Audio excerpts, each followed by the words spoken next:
खुद की ईद की तैयारियां करते करते कब हम बेटियां माएँ बन जाती हैं पता ही नहीं चलता। कहाँ हम लोग खुद के लिए तैयारियां करते हैं और कहाँ हम अपनी बेटियों की ईद की तैयारियां करते हैं। मैंने भी अपनी बेटी के लिए मेहंदी के स्टिकर दिए थे, जब इसके लगाए तो ये इतना ज़्यादा रो रही थी और अपने हाथ से ऐसे खींच रही थी जैसे इसकी हाथ के ऊपर कोई जख्म कर दिया हो। इसकी चूड़ियाँ ली, इसकी तैयारी की पूरी ईद की। Welcome to my mini vlog. तो चांद रात से स्टार्ट करते हैं। चांद रात पे मैं बाजार गई और इतना ज़्यादा रश था कि मैं क्या बताऊँ।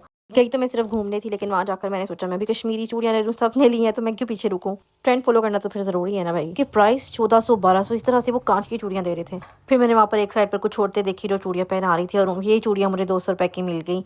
और मैंने इसके साथ वो नहीं लिए जो कड़े से आ रहे हैं घुंघरू वाले, क्योंकि उसके बारे में बहुत सारी बातें मैंने सोशल मीडिया पर देखी। इस तरह से मैंने उनको तो छोड़ दिया, सिर्फ कश्मीरी चूड़ियाँ पहन ली और अपनी बेटी के लिए भी ले ली। और उन्होंने मुझे ये सेट ऑलमोस्ट 300 या 400 का बना दिया। चांद रात पर बाजार में इतना रश था ना, और लेकिन मज़ा भी उस रश में ही आता है।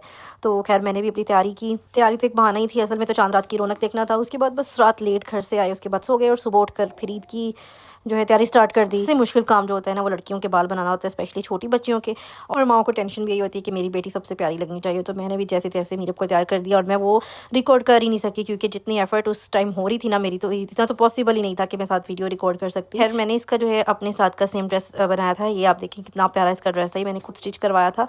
और साथ मैंने इसकी चुटियाँ बांधी थी और ये चुटियाँ बांधने में मेरी बड़ी एफर्ट लगी थी और ये मेरे काबू ही नहीं आ रही। तैयार करने के बाद जो सबसे मुश्किल काम होता है बच्चों की फोटोज लेना है, और इसकी फोटोज लेना मेरे लिए बहुत मुश्किल था। तो मैंने वीडियो क्लिप्स ही ले लिए छोटे छोटे, मैंने सोचा उनमें से फिर इसकी फोटोज बना लूंगी। तो छोटे बड़े भी काबू नहीं आते, ये बड़े के काम चेक करें, ये भी फोटोज नहीं बनवा रहा था। बाद मेरे हस्बैंड ने मुझे ईदी में घर से जो पैसे दिए और फिर हमने बाहर जाना था, तो ये सो रही थी। इसको जब मैंने उठाने के लिए बिठाया तो फिर इसकी कुछ ये हालत थी। खैर इसको उठाकर मैंने फिर रेडी किया और हम लोग जो है खाने के लिए निकल पड़े। थोड़ा बहुत मैं खुद भी रेडी हुई, फोटोज ली। और ये मेरी सेकंड डे की लुक है। फर्स्ट डे तो वैसे मेहमानों के साथ गुजर जाता है तो ज़्यादा फोटोज और क्लिप्स नहीं ले सकी। तो सेकंड डे बस हम लोग बाहर गए थे बच्चों को लेकर, तो वहाँ पर थोड़ी सी मैंने इनकी वीडियोज़ बनाई, थोड़ी बहुत अपनी वीडियोज़ बनाई। और फिर हमारा खाना आ गया, खाना खाया। उसके बाद मैंने जो है घर आकर थोड़ी बहुत कैपकट वीडियोज़ बनाई। आपने मेरी वीडियोज़ देखनी है तो आपको मुझे टिकटॉक पर फॉलो करना पड़ेगा। मामी एंड मीरब के नाम से मेरी टिकटॉक आईडी है, तो उसे फॉलो कर लीजिएगा।